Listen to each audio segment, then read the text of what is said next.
Hey guys, it is Riku Mukherjee here, and welcome to a brand new episode of DFS Jags Fantasy Football Stream. My name is, like I said earlier, is Riku Mukherjee. This is my co-host Chris Caldwell.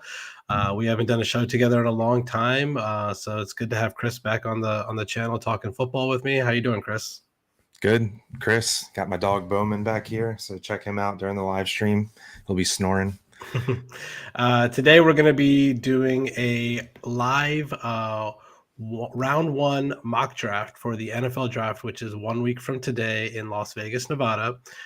So we're going to do is basically me and Chris are going to bounce back and forth, kind of like what Mel Kiper and Todd McShay do on ESPN. We're each going to pick one player for each team, and then we'll see how many we get right on draft night. Obviously, a lot of things come into play on draft night as far as trades and stuff go. We're not going to mock any trades or anything like that, but just know that sometimes teams like to trade up and try to get some coveted players that they want. But we obviously have no idea how that's going to shake out. So we're just going to go with based on what the 32 picks are right now. And we're going to go back and forth and pick a player for every team. And Mike behind the wall is going to load them into the screen, into the graphics, so you guys can see the players that we pick for each team. Before we get started, I just want to let you guys know that we are doing a giveaway again for the channel. You do need to be subscribed to the channel to participate in the giveaway. What you need to do is you need to go to the description of this video. There's a little link for the giveaway. It is a $250 Visa gift card. And click the video and it will tell you exactly what you need to do to participate in the giveaway. Basically, at the end of the day, in a nutshell, what you have to do is just leave in the comments 2 players who you think the Buffalo Bills are going to draft in the first round of the draft next week. And if you get the player correct, you will be entered into a draw. So if you're the only person that gets the player correct, you're going to win $250. But if there's 10, 15 people that get that player correct, then you'll be entered into a draw against those 10, 15 people and with a chance to win the $250. So click the link in the description, watch the video. It basically explains what you need to do. And hopefully we can, if you already subscribed to the channel and you want to get some friends in the giveaway, tell them to subscribe and enter the players and get in a draw to win $250. Sounds like a pretty good deal, right, Chris? Yep, I'll give you the winner tonight. Yeah, if you want to possibly not pick the correct player, then go with what me or Chris say tonight, because most of the selections we give tonight are probably going to be wrong, especially with this draft, Chris. I don't know if you've been watching a lot of mock drafts. There's a lot of uncertainty almost at every pick, even the first overall pick. There's a lot of uncertainty with these picks this year. For sure. And especially doing this, a week away from the draft is like a year, because there's going to be so much more buzz and information that comes out in these last 7 days that doing a mock draft, a day or two before the draft is going to be way more accurate than doing one even a week before the draft. So I think if we get 5 or 6 of these 32 picks correct, that's pretty good. So let's see if we can do it, especially with no trades allowed, right? Yeah, exactly. And you never know, between now and next Thursday, there could be multiple trades that shake up like who's actually picking where. So I think we'll grade our mock draft based on player in that specific draft slot instead of like possibly going to a different team in that draft slot. So we'll just see how many we can tally up right. And then also Mike and Jake I think are going to be doing a live draft stream of the Bills pick on next Thursday night. So tune in for that. We'll have some more information. We'll tweet that out about that show. So definitely tune in for that. And maybe I'll hop on and talk to them also. But let's kick it off here. We're gonna put Chris on the clock here. He's gonna pick first here. The team that has the number 1 pick, obviously, is the Jacksonville Jaguars. They were the worst team in the NFL last year. They fired their head coach. They hired Doug Peterson as their head coach, and they look like they're moving in a new direction. Chris, you are on the clock with Jacksonville. Who you got them taking? Yeah, so right before we get started, I just want to let everyone know this mock draft is completely unrehearsed. We decided today, I just said I'll take odd picks, Rick take even. We have no idea who each other is going to pick. I don't even know who I'm going to pick. So this is going to be completely on the fly, and we're going to try to, stump each other a little bit and just come up with something fun. So here we go. So Jacksonville with the first pick. the overwhelmingly popular pick is Aidan Hutchinson. I'm gonna change it up. I'm not going Aidan Hutchinson for a couple of reasons. I think the ceiling for Aidan Hutchinson is not where you want it to be. He's not the next JJ Watt. I mean, he's a really solid A- football player, but I think Jacksonville, they've been drafting defense a lot lately, other than T-Law in the first round. So I think that they're going to focus on their offense and building around their franchise quarterback. And I think they're going to draft offense. I'm going first overall pick, Evan Neal, tackle, Alabama. All right. Yeah. I like that pick, to be completely honest with you. I've been hearing some chatter about Doug Peterson really wanting to take an offensive player and he wanting to do something to protect his franchise quarterback in Trevor Lawrence. So I like the pick. Yeah, Evan Neal, he's a tackle, right? Left Yes. tackle. Okay, Yes. so He can play guard, but he's a big boy. okay, yeah. So he's a big boy, obviously coming from a great program in Alabama where they produce NFL stars like it's candy. So, all right, Chris, taking Evan Neal overall number one. That's a little bit of a surprise for most people that read mock draft articles out there. I'm on the clock next with Detroit. They have needs at like every position pretty much, including quarterback. I don't think they're going to take a quarterback here. I think that would be really dumb, especially with how weak this quarterback class is. And if this actually goes true and the Jaguars take Evan Neal at number one, I don't think there's any possible way that the Lions can pass up on Aidan Hutchinson here at number two.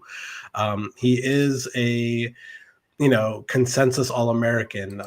He's a Dan Campbell guy. Yeah, he's a Dan Campbell guy. He's like a type of guy that would play for his coach. He obviously played for Jim Harbaugh in college.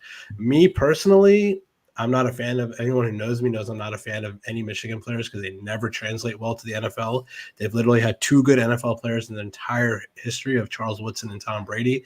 I honestly can't name a single other player that has been a Hall of Famer. I'm sure there are, but just nothing off the top of my head. So given the fact that he's on most mock drafts going number one overall, and they do have a need at the position at edge pass rush, I'm going to go ahead and say they lock in their hopefully their pass rusher of the future and take Aidan Hutchinson at number two overall to the Detroit Lions.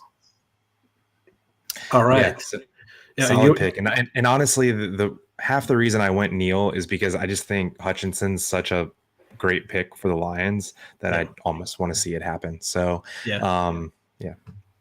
All right. We'll move on to pick number three. Go ahead, Chris. And Houston Texans on the clock. Okay. Texans are on the clock here. This is a player that I remember just a couple weeks ago. I was really thinking, man, I hope the Ravens get him, and there's a solid chance he could fall to the Ravens or even farther. Now the buzz on him is just unreal. He's being talked about as one of the best players in his position in the last 2 or 3 years. And I just think he makes a lot of sense for this defense. So I'm going Sauce Gardner, number 3, cornerback. Yeah, it's funny when we look at the team needs for Houston. It literally says every position. So we know that they've announced that they're going to stick with Davis Mills at quarterback for the year. So could they take a quarterback here? Probably not. That'd be kind of a reach. I think they would probably take someone. I believe they have a pick later in the first round that they got for Deshaun Watson 13th. trade. Yeah, 13. So they could possibly take a quarterback at that position. So I definitely agree that this is a good spot to take him. Ahmad Sauce Gardner, like you said, outstanding college career. He didn't allow a single touchdown in his entire college career. 0 touchdowns. That is incredible. So I definitely agree and think he's going to be a top 5 pick here.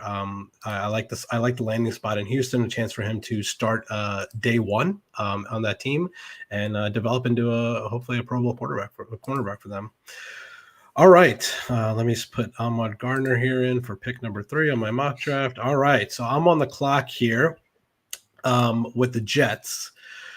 So the Jets have some team needs. They have team needs at wide receiver, at linebacker, at cornerback, pass rush help. They're pretty set at offensive line. They're pretty set at, they obviously did drafted Zach Wilson last year.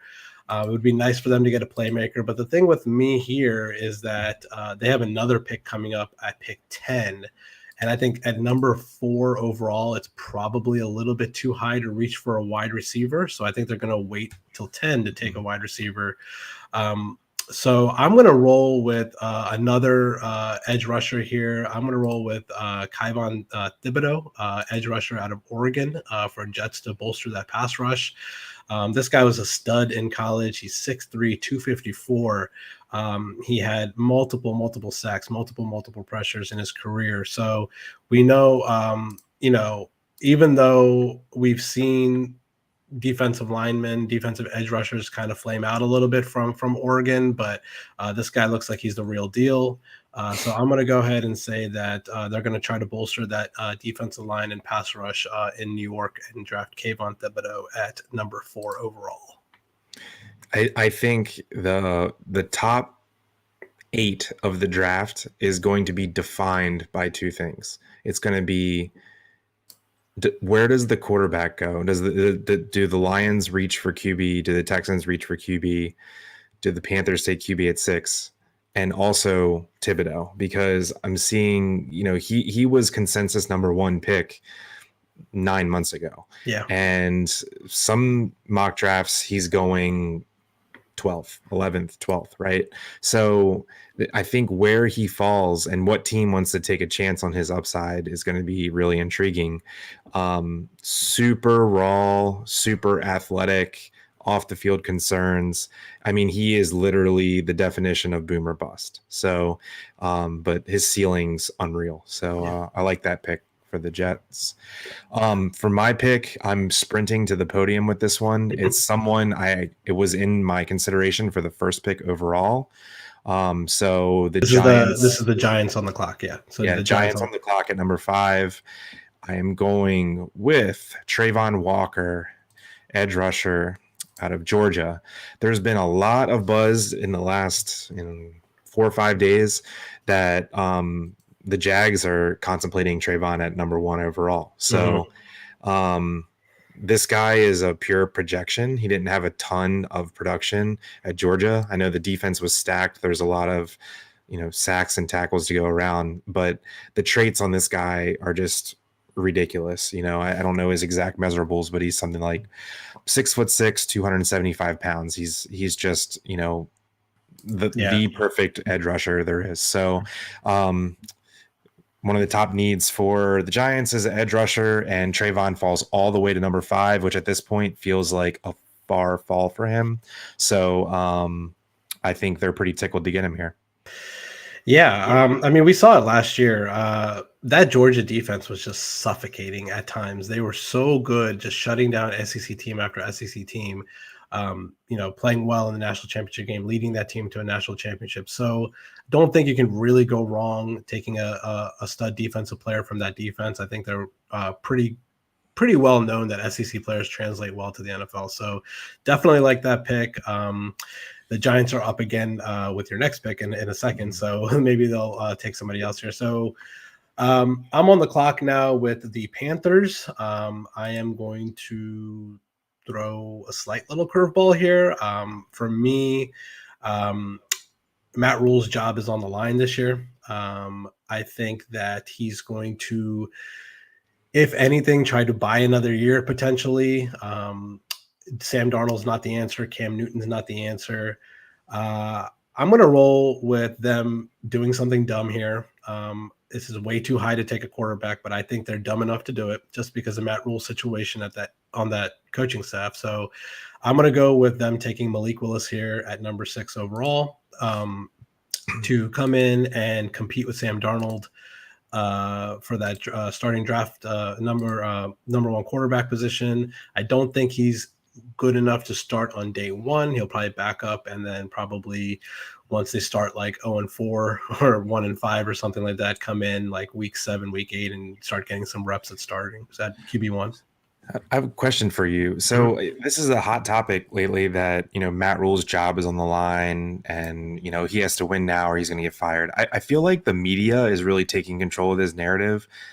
My thought is like, if you really want to win in 2022 and put a winning team on the field, Malik Willis is at the absolute bottom of the list of who you want to draft because he is a projection. He is a 2023, 2024 Trey Lance-esque project, right? So if you're taking Willis, you are selling to your GM, listen, I need at least 2 or 3 years with this guy. You're not projecting this guy is going to save my ass in 2022 because it's not happening, right? Yeah, that's like what I said. I think if they do end up drafting a quarterback here, I think at the worst, it probably buys him another year, and just maybe he could get lucky and hit here. I mean, I've seen the guy play in college. The guy is like he's dynamic. He's not like Lamar Jackson or like I don't know, like other like Jalen Hurts kind of dynamic. He's not on that level. Obviously, he played at a small school in Liberty, but the guy has a gun. He knows how to run the ball. They could maybe turn into a spread kind of offense, especially with weapons like Christian McCaffrey and Robbie Anderson and stuff like that. And from what we've heard, the Panthers are interested potentially in Baker Mayfield. So unless something happens between now and the draft with them getting him, I actually think they're going to take Malik Willis. If they do end up getting Baker Mayfield or another quarterback before the draft, I could see them going in a different direction, obviously here. But if they Offensive don't, line. yeah, offensive line or something like that. But if not, I think they roll with a quarterback here. Yeah, man, I'm with you. I can definitely see it. So nice pick there. All right, so I'm on the clock again. Number 7, New York Giants. This is a dream situation for the Giants. I think more often than not, with their 5th pick, Travon Walker is going to be off the board, and they would go with an offensive lineman, which is probably their top need. So here they're super lucky because not only do they get Travon, Carolina does not pick an offensive lineman, so now they have their pick over. There's a kind of a big 3 for offensive linemen: Neal, Ekwonu, and Charles Cross. So now they actually have their choice which lineman they want more. Could be either one. I'm a fan of Icky, so I'm going to take Ikem Ekwonu at number 7. Huge need. Brian Dable's in town. He's saying Daniel Jones is his guy. You got to protect your guy. They have plenty of weapons at their skill positions.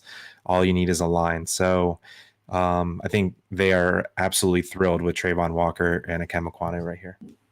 That would be a home run if they get those two at 5 and 7. I definitely agree with that. What are your thoughts, just really quickly, on the Giants? Like, Daniel Jones is just not the guy, right? Like, they have to be looking towards quarterback like at some point in the future, right? Yeah, I think there's a 0% chance it's this year. But I think Brian Dable, he knows what he's looking for, right? So he's going to take this year. It's going to be a deep dive into Daniel Jones. You have to put a line in front of him. He already has the weapons, and we're going to know in about 10 to 12 games what his future is, right? So I'm kind of a Daniel Jones guy, so I don't think he is 100% a bust. So I'm going to give him this year and see what he does with better coaching and a better offensive line, and then we'll see. He lost his best weapon in Evan Ingram, though. Oh God, don't get me started. I could see the Giants in the later rounds taking a quarterback to like possibly compete in training camp or something for a QB2 position, but I don't think they would. I don't think, even if Malik Willis is not taken in one of these spots, I can't imagine them taking him in one of these spots. All right, bouncing back to me, I am on the clock with the Atlanta Falcons. The Falcons have traded away Matt Ryan. Their quarterback now is Marcus Mariota. They are weak almost on every level of the field. They do not have Calvin Ridley this year. I don't think they're going to reach for a offensive skill position like they did last year with Kyle Pitts. They're solid in that sense because Calvin Ridley will come back after a season. They have Kyle Pitts, they have Cordell Patterson, they have good weapons on offense. They're eventually going to need to address the quarterback position. So I think they're going to go defense here. Huge need for them is cornerback.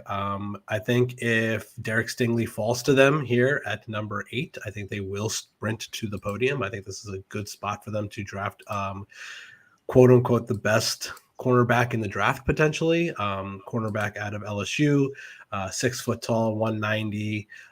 We saw him play well in college for LSU. Obviously, coming out of SEC, played against great competition.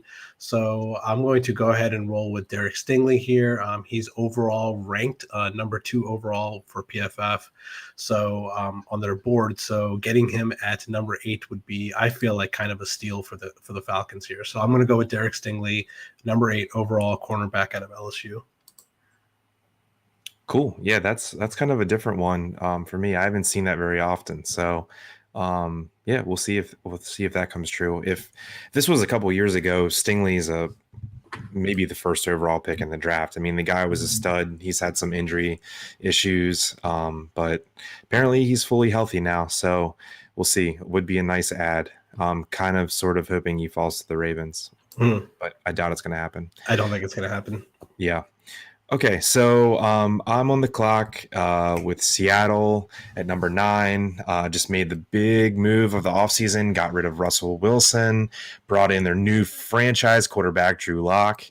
It's so odd that Pete Carroll is like in love with this guy. So I seem to think that they're just going to roll with Lock this year. I mean, I could see them taking Kenny Pickett, but not really. I mean, unless they just make it a point to lie to the media every day of the year, I don't think they're going to look QB. I think they're going somewhere else. And with someone who's still on the board right here, another team I think is absolutely sprinting to the podium. Probably their biggest need aside from quarterback. And someone who I think has the ability to be the best offensive lineman in the draft, Charles Cross, tackle, Mississippi State. This guy reminds me so much of Ronnie Stanley. He's just solid. Like he doesn't wow you with his athleticism or his body makeup. He's just a football player. He has great hand placement, great feet. He's just going to be 10-year starting offensive left tackle. Book it. Like, it is what it is. He has no flaws. He's just super solid. I think they're thrilled with this pick. All right. So Chris says Charles Cross going to Seattle at number 9. That's a very good pick right there. Could bolster their offensive line and protect Drew Lock for this year and potentially their QB of the future. I'm not really sure what Seattle's doing, to be completely honest with you. They're like half rebuilding, half trying to be competitive.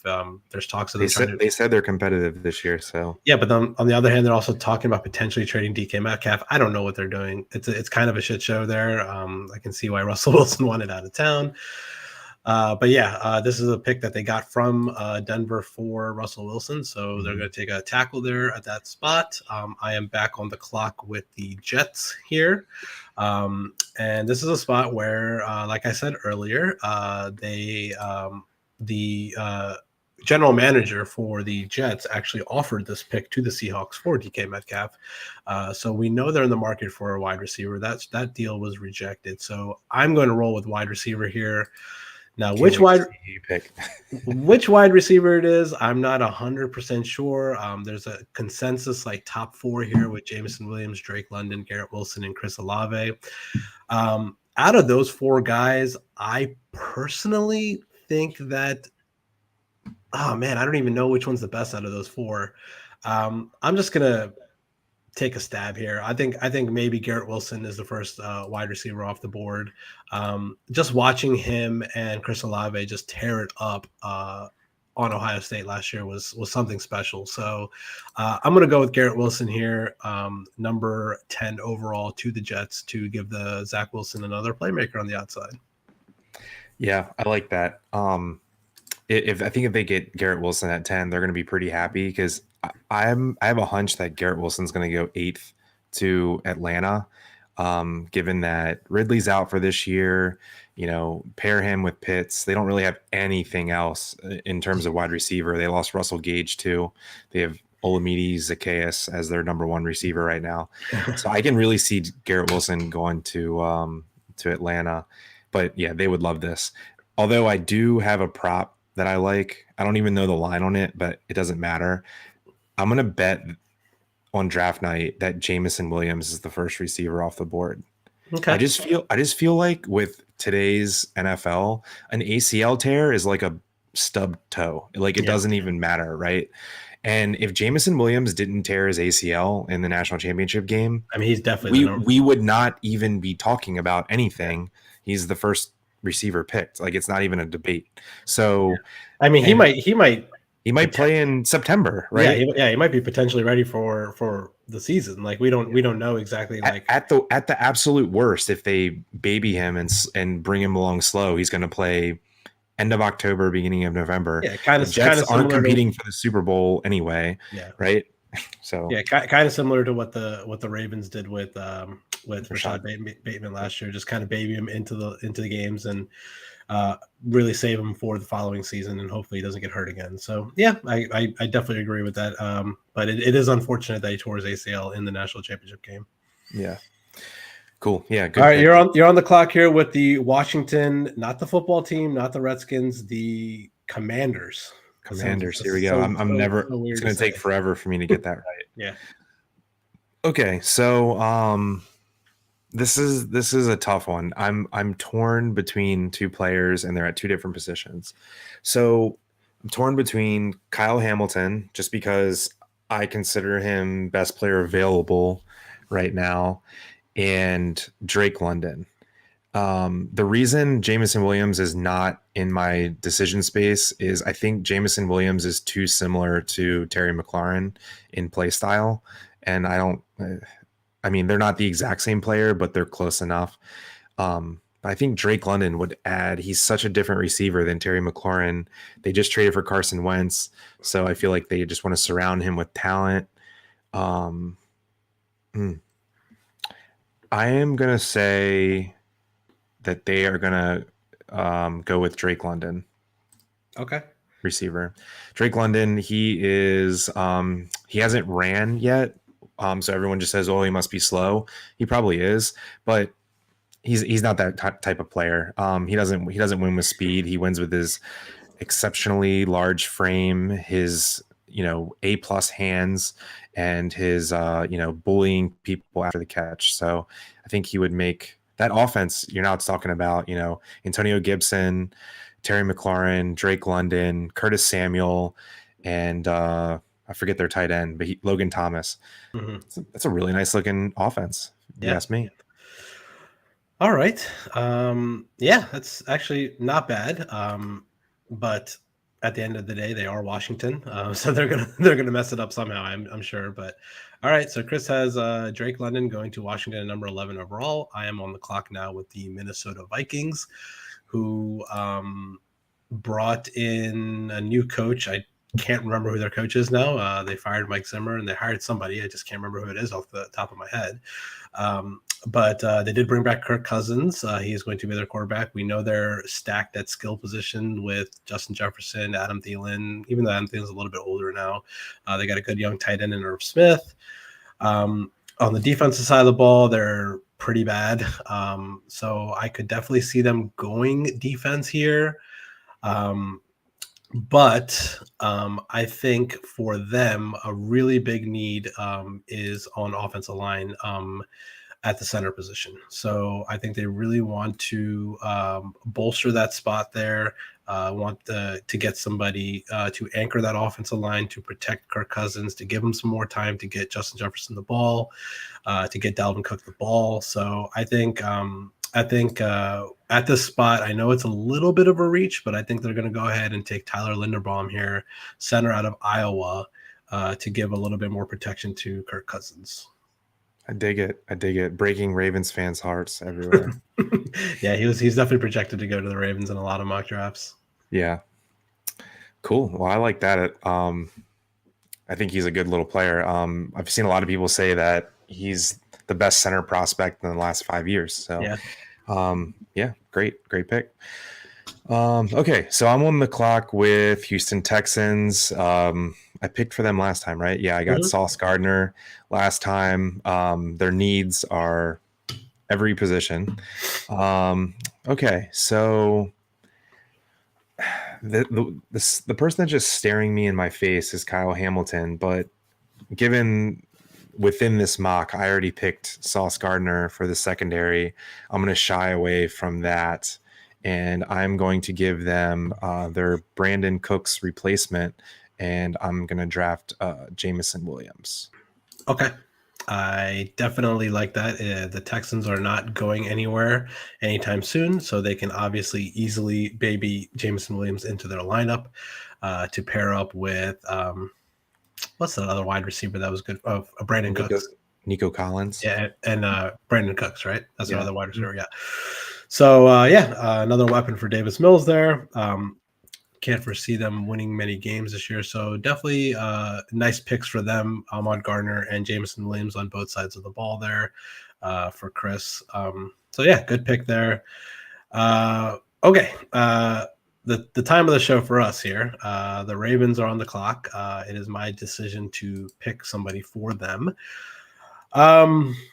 So I've thought a lot about this, knowing that I was going to have the even picks and who I was going to take for them. There's somebody that I wanted for a long time, but the Ravens they have needs in a lot of spots. They could add some depth at corner. I could see them going to Trent McDuffie here, cornerback out of Washington. They could possibly add another edge rusher, George Karlaftis out of Purdue, to pair up with Olave from last year on the outside.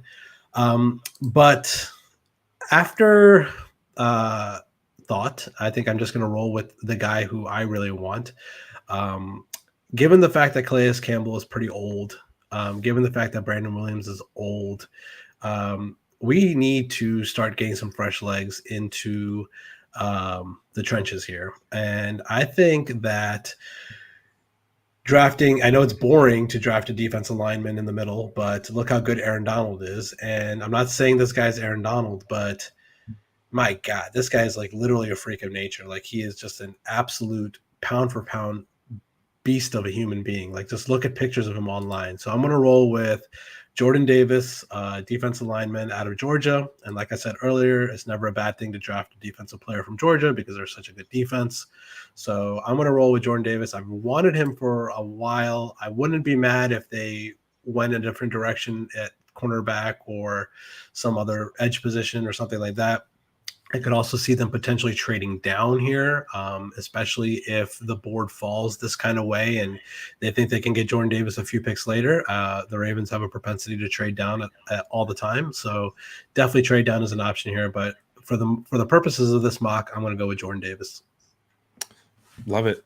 I think it would be really tough for me to make that pick between Kyle Hamilton, Jordan Davis, and Trent McDuffie. I see all three of them as Ravens, and I think you're just splitting hairs on which part of the team, which part of the defense you want to make stronger. So can't fault it at all.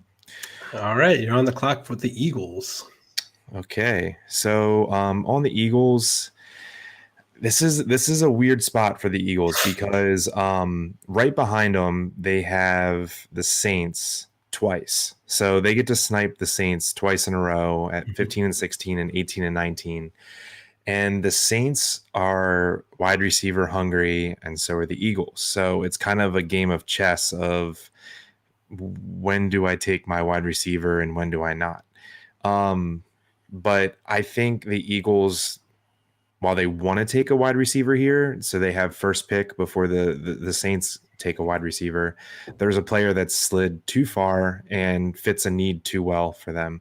So at pick 15, the Eagles stop the slide for Kyle Hamilton and add a piece to their already solid secondary. Okay, yeah, I like it. I think over the last few years, the safety position very similar to the running back position, has been devalued a lot in the NFL. So I could actually see this happening, something like this, like Kyle Hamilton dropping, especially when he's projected to go in like top 10 in a lot of mock drafts. So great pick, great value there at 15 overall. Yeah, I don't even know if he's a safety. Like, Kyle Hamilton's just like, to me, he's like honey badger, right? I mean, Yeah. it's just like he's positionless. He's an outside linebacker / strong safety / nickel corner, right? I mean, Yeah. he's the guy that you want to, guard the tight end and guard the running back out of the backfield and blitz off the corner. He's just a weapon, right? So. Yep. Okay. I'm on the clock here with the Saints. They do have Michael Thomas coming back.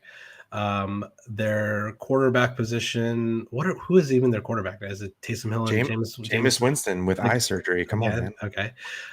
Sean Payton's out of town. So I'm not really sure what the Saints are going to do here. I think it would be nice for them to pair up somebody with Michael Thomas, especially a fellow Ohio State alum. So I think that's a good spot for them, especially the fact they don't have anybody. Like we saw the experiment with their wide receivers last year. They were really bad. So with Michael Thomas coming back, I think I'm going to pair him up with another Ohio State alum here. Take Chris Olave, number 16 overall, to the New Orleans Saints. Love it. I'm glad you took the softball. I wanted Olave for the Eagles, but I can't unsee Olave in a Saints uniform. Yeah. Like I'm already there. Like he has to be on the Saints or I'm gonna have a hard time adjusting to him on another team. Yeah. I agree with that. And if he is a Saint, I think he's a viable fantasy option. Oh, for sure. Yeah, love him. Some would say he's the safest receiver prospect in the draft. Maybe not the highest ceiling, but I mean, he just doesn't have flaws. I mean, the guy is outstanding route runner, great hands, good long speed. I mean, he's a pro. So I think the Saints will be happy to have Michael Thomas, slant master, and Chris Olave over the top. That'll work well for them. Yep. All right, so we've gone through half of the first round. We are on to pick number 17 here for Chris, the LA Chargers. I'll let you go ahead and take the wheel. Okay, so a lot of mocks have them taking Jordan Davis, but he has not slid this far. So right now I am between Trent McDuffie or Zion Johnson. And I think I'm going to stick with the theme of protect the young quarterback. So I'm going to go with Zion Johnson, undoubtedly the best pure guard in this draft to protect Justin Herbert. Their line was a bit of a mess last year and the year before. So plugging in the best guard is not going to hurt them at all. So I like this pick. It's a little high from where he's been going, but I think it's worth the reach here. All right. Zion Johnson, guard out of Boston College, going 17th overall to the Chargers. We got the Eagles back on the clock here. Once again, a chance to snipe the Saints. They drafted Kyle Hamilton at 15. I think with how bad their secondary was last year, I think this is a spot to bolster their secondary even more, taking Kyle Hamilton out of Notre Dame and then taking Trent McDuffie, cornerback out of Washington here. They'll really give them a bolster in the back end on their defense, and then they can address the offensive side of the ball in the second and third round. So I'm going to go with Trent McDuffie, cornerback, 5'11", 193 pounds, sophomore last year out of Washington. I dig it. Very nice. Okay, so here we are back with New Orleans, who just took Chris Olave 3 picks earlier. Let me see here. I'm not going quarterback. I will not do it. I think Jameis was playing well before he got hurt. He has his eye surgery now. I think they're all in on Jameis, at least for this year. So for the Saints, I am going to go with. Okay, let's do it, and let's do Devin Lloyd, linebacker out of Utah. All right. I actually don't know much about Devin Lloyd. What do you know about him? He is a natural middle linebacker. It's really a toss-up between him and Nakobe Dean, who's going to be the best linebacker. So, Nakobe Dean, a little bit undersized, really fast, really rangy. Devin Lloyd, much bigger boy, 4 inches taller than Nakobe Dean, 20 pounds heavier. He's your I mean, he's just an ultra solid 8 to 10 year starter, middle linebacker. Not ultra flashy. It's just a different type of player. Nakobe Dean's going to end up playing like a weak side linebacker somewhere, making explosive plays, and Lloyd's just your anchor middle linebacker for your defense. All right. So Chris has Devin Lloyd going to the Saints, over 19 overall. I am on the clock here with the Pittsburgh Steelers. Yeah, I'm just going to do it. I think this is a spot where they're going to go quarterback. They have Mitchell Trubisky as their QB1 at the moment, fighting with what's the name? What's that guy's name? The guy that got hit in the helmet by Myles Garrett. Oh, I forgot his name. I can picture his face. Yeah, so he's there competing with Mitchell Trubisky. Sad news, obviously, in the offseason, Dwayne Haskins passed away, who was also in the QB room with them. R.I.P. Dwayne. But I think in this spot, I think it's a good spot for them to address QB. Kenny Pickett went to the University of Pittsburgh. A lot of people have been talking about his hands. His hands are being very like blasted in the media for being too small. I personally don't care about that too much. Not a big deal. I've seen this guy play in college. He's pretty dynamic playing the quarterback position. His fake slide running for a first down was one of the highlights of the year last year. I love that play, even though it's illegal now. But yeah, so I'm going to roll with Kenny Pickett here, going number 20 overall to the Pittsburgh Steelers. All right. Yeah, that's like a Cinderella story, right? Pitt to Pitt. We'll see if this quarterback narrative stays true this year. 2 quarterbacks by pick 20 is a bit odd, right? So, when draft week and draft day comes around, teams that don't have a QB of the future, get a lot of pressure from the fans, from the media, from ownership to make it happen. So this is how the draft should be, but then teams get dumb on draft night and they pick a quarterback. If Pittsburgh can sit still at 20, not trade any draft capital, and land Willis or Pickett, as Ravens fans, we're upset, right? Because I don't mind if they get one of those guys, but I want them to pay for it. I want them to move up and pay for it. If they just sit still and land a top 2 QB, it's not going to be. I mean, that's a pretty sweet deal for them. It does seem like they're going to draft a quarterback, doesn't it? Yeah, I don't know. I mean, they have other needs. Offensive line was a need for them. They have some needs on defense, but I think this is a spot where, it was pretty obvious they were going to take Najee last year. I think it's pretty obvious they're going to probably take a quarterback in the spot. Mm-hmm. Cool.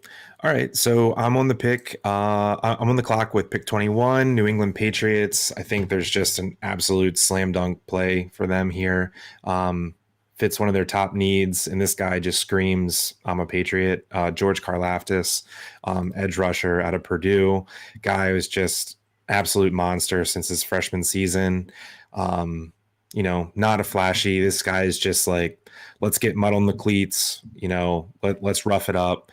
I'll do whatever you need, coach. I mean, Bill Belichick's going to absolutely ooze over this guy. So, I think this is just a way too easy of a pick for New England here.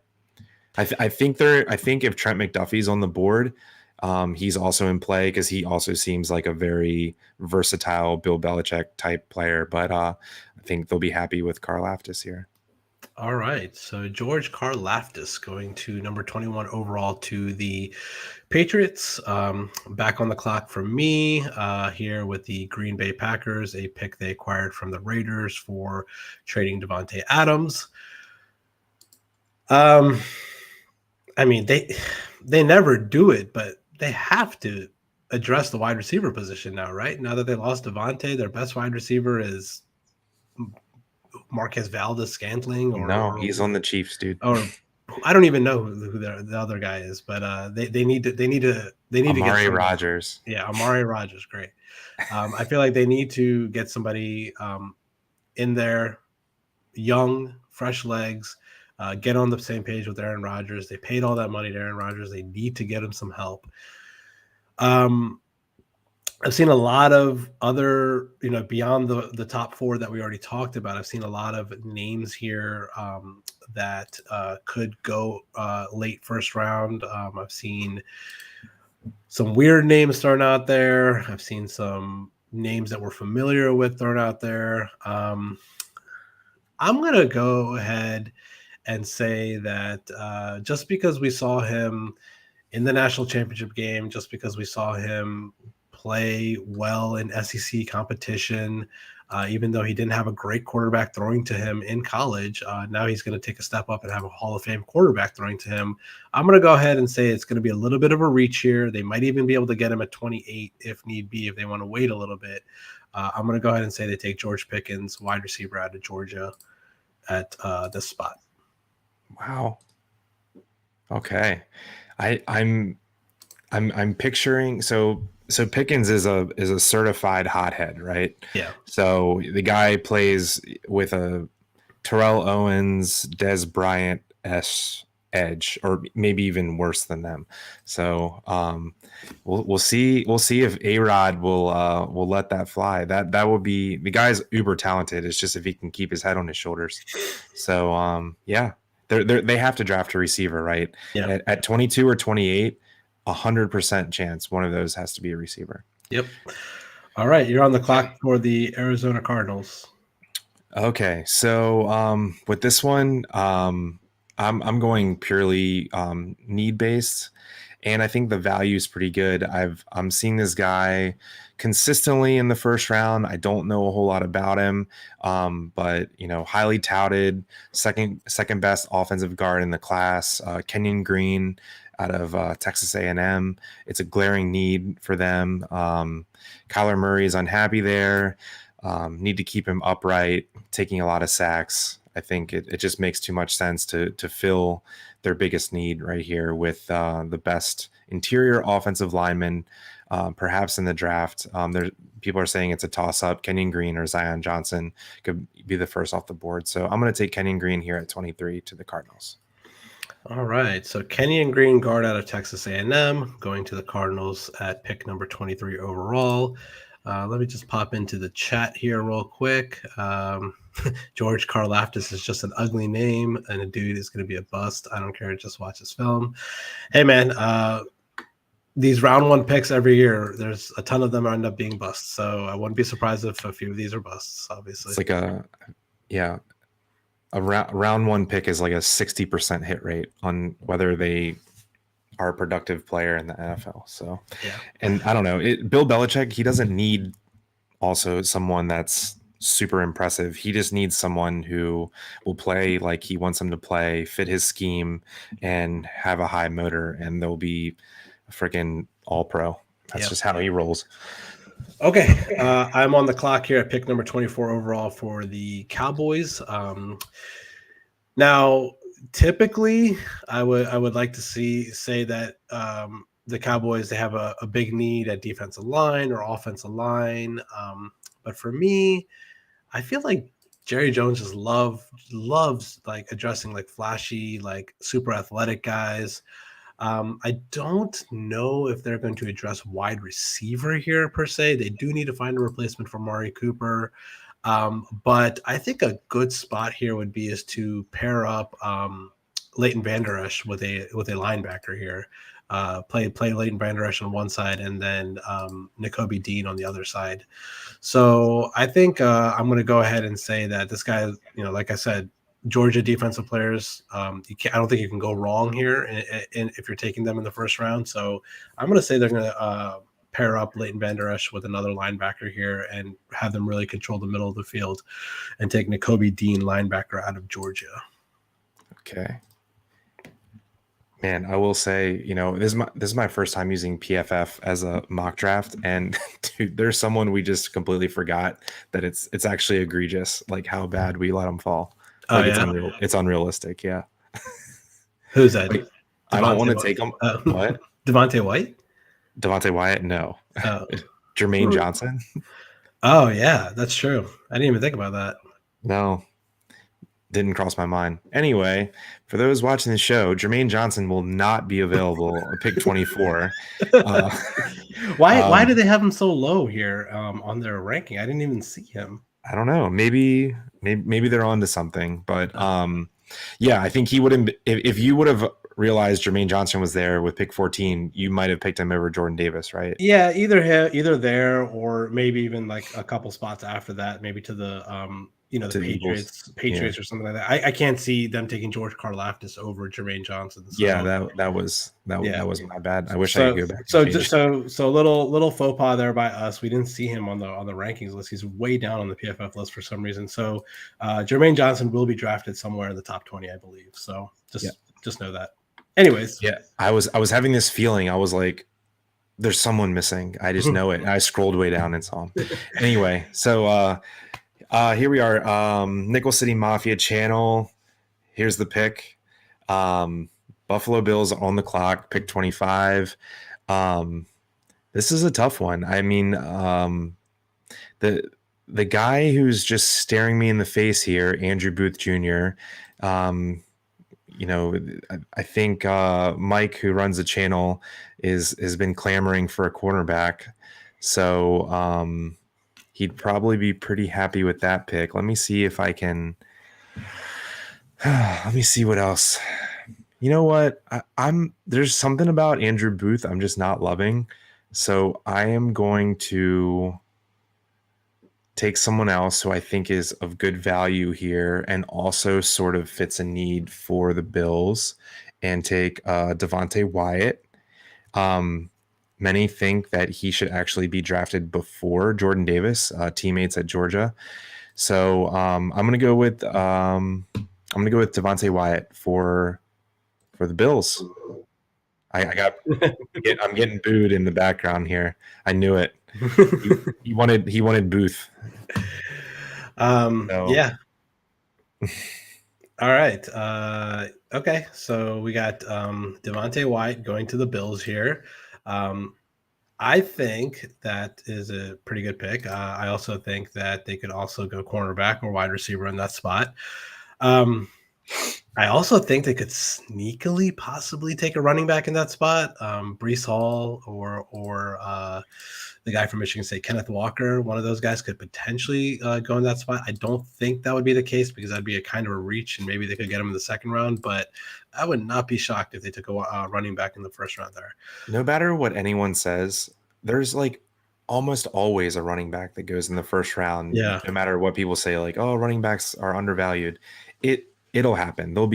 And the teams at the end of the first round are good teams, right? So if they feel they're a playmaker away, that's the easiest way to impact your team right there. And we already know what the Bills, running back situation is. It's just not been good for a long time. I said it to Mike when we did the draft prospect show. I said Breece Hall or Kenneth Walker at 25.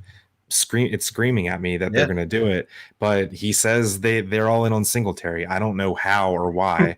He says that every year.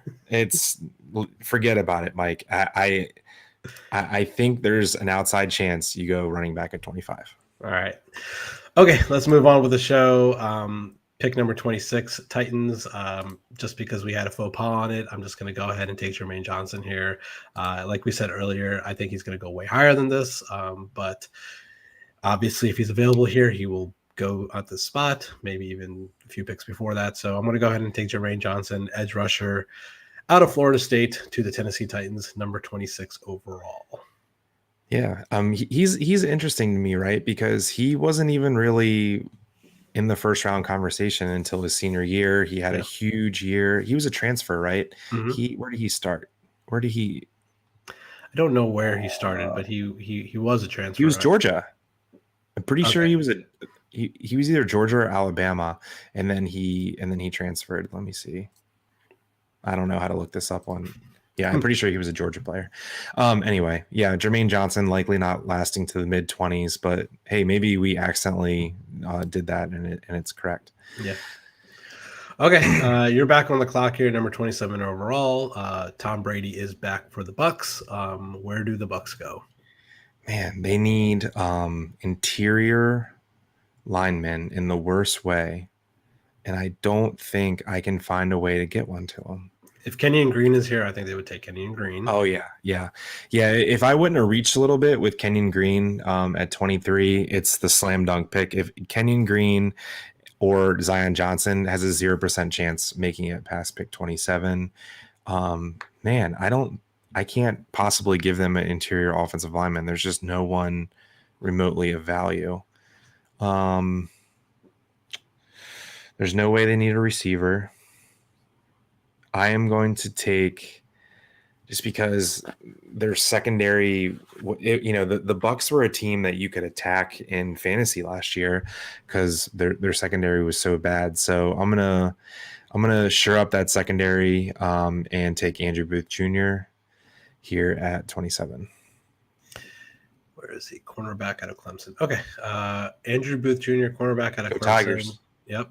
Taken at number 27 overall to the Bucks. I am back on the clock with the Packers' second pick of the draft of the first round. They still have some needs here. Offensive line's a need for there. We already addressed wide receiver for them.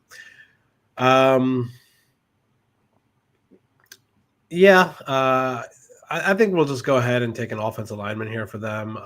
I think there's like some names here that we're hearing: Bernard Raymond, Tyler Smith, Trevor Penning.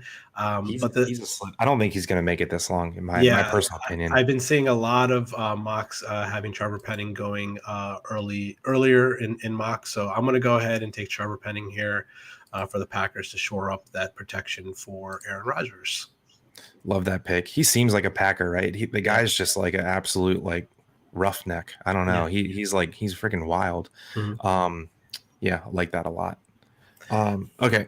So we could both get to make Chiefs picks now. This is pretty fun. Yeah. I think if this player is available when the Chiefs are on the board, they tear a hamstring running to the podium. With Tyreek Hill out of town, they need a ticket to the house receiver. They have Juju Smith-Schuster in town. Luckily, his skill set does not overlap hardly at all with Mr. Treylon Burks out of Arkansas. When you were talking about the Cowboys, making the sexy pick and, taking a flashy player, I thought you were going Treylon, especially with the Arkansas connection with Jerry Jones. But I think if Treylon makes it to 29, the Chiefs have no choice but to take him. Mahomes will be drooling, and Treylon Burks will be a huge fantasy football asset. Okay, Treylon, where is he at? Let's see here. Treylon Burks, right? Yeah, he's a wide receiver from Arkansas. Okay, Treylon Burks. Okay, we got Treylon Burks going here, number 29 overall as a replacement for Tyreek Hill to the Chiefs. If they do that at 29, I think they need to address the defensive side of the ball. They lost. What's his name? Tyrann Mathieu, right? He went to some other team, and they have a hole at the safety position here. A couple names here: Lewis Klein, the safety out of Georgia; Daxton Hill, safety / cornerback out of Michigan. There's a couple names here that I think there's going to be a high run on defensive players from Georgia, so I'm going to go ahead and take Lewis Klein, safety out of Georgia, to shore up that secondary for the Chiefs at 30 overall. Yeah, Lewis Cine getting a lot of buzz lately in the first round. I like that. What did I call him? Klein? Cine? Yeah, he had no L. Okay. Cine. All right. Yep. So we got a wide receiver and a safety going to the Chiefs. 31 overall is the Bengals on the clock, the Super Bowl runner-ups. Who you got? Is KC a sneaky running back option? KC a secret? Like, no. You don't think so? You think they're going to roll with Clyde? Yeah.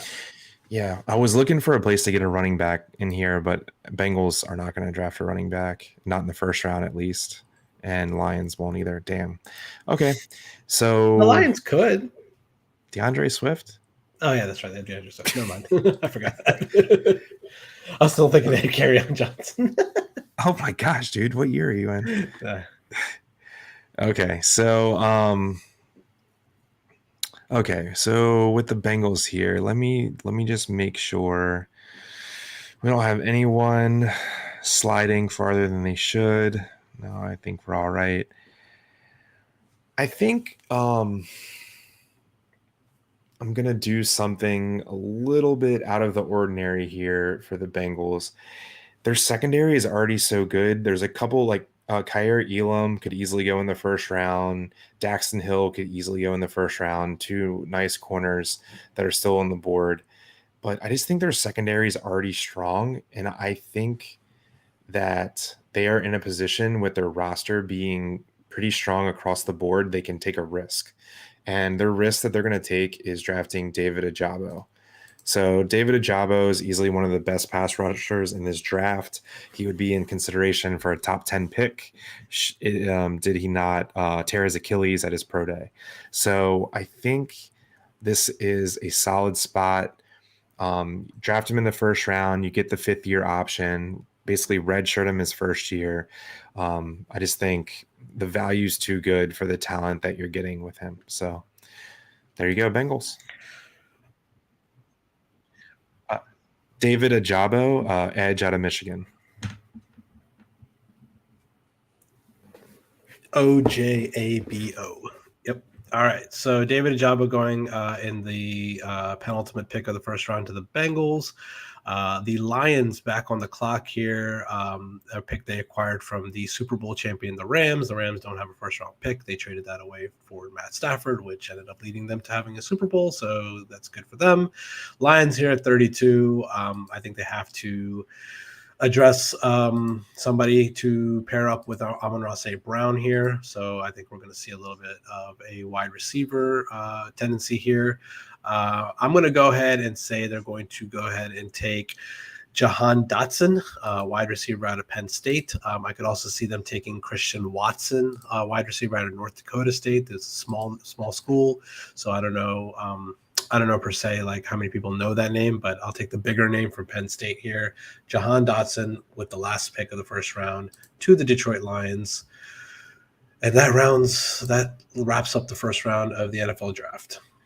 You think there's any chance, a lot of times we see like the Ravens did with Lamar Jackson, teams want to sneak into that first round and take a QB because you get that 5th year, and the Lions themselves need a QB. So I think 32, be on the lookout for like Sam Howell, Desmond Ritter. Yeah. What's the guy from Ole Miss, Matt Corral. So I think the Lions, or if someone wants to come trade with them, that's a popular spot for a QB. Yeah, I agree. All right, Chris, we got through it. 32 picks. Yeah, I'm going to take a picture of this and see how many we get right. Yeah, exactly. Probably not many.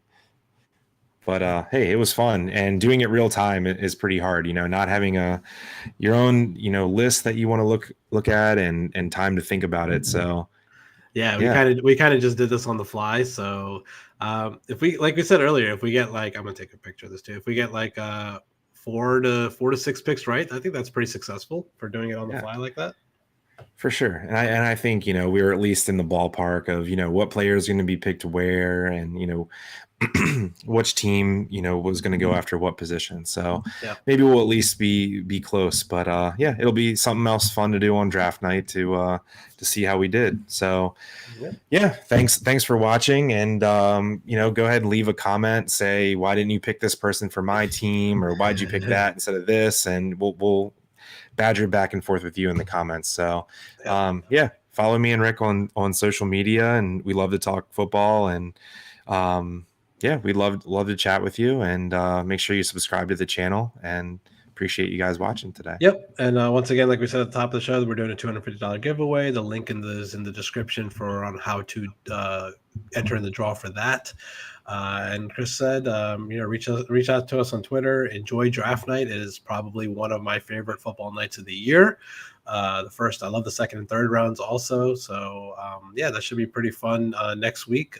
Me and Tony will be back for the golf show next week also. And like I said, I believe Jake and Mike are doing a show live Thursday night during the Bills. Yep, they just got confirmation in my ear. They are doing a show live. Maybe me or Chris can hop on and talk to them if they let us. Guess. Okay, all right. so guess we'll be joining them. Ravens pick. I'm sprinting down to my office. Here we go. All right, so we'll see you guys. Tune into the subscribe to the channel. And Chris, I will see you tomorrow in Florida. All right, man. Sounds fun. Mike, thanks for producing. Rick, thanks for leading us. And enjoy draft night. See you guys later. All right, see you guys.